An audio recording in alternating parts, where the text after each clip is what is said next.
Hey guys, Ricardo here and welcome to another blog tech tips. In today's tutorial guys, I'm going to show you how to fix the issue on any app in particular when you're trying to upload a photo, for example WhatsApp or any other such as trying to send a email where you need to upload a picture.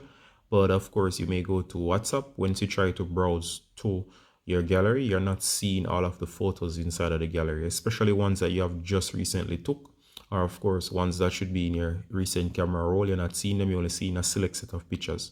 If you're having that issue where you're only seeing some of your pictures for upload, this is a common issue and it can be solved easily.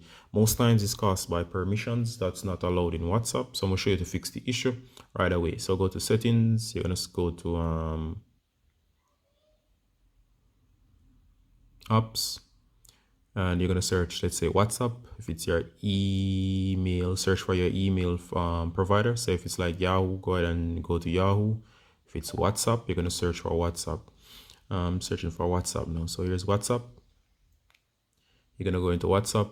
It has to be permissions, and of course you're going to search. Now in most cases it's this one here that says photos and videos. Notice under mine it says it's under not allowed. Alright, so it's under not allowed. So in most cases, it's a permission related to this, not allowing the phone to see your gallery and everything that's in it. So go ahead and hit allow. Once you hit allow, confirm. Once you confirm, go back and go back again. And if you do that, guys, you should be able to see the full complement of the gallery. If not, reboot your phone, and that should do it for the device. Alright, so I'm going to end the tutorial here. As always, Ricardo from Blog Tech Tips. Saying bye until next time. Bye.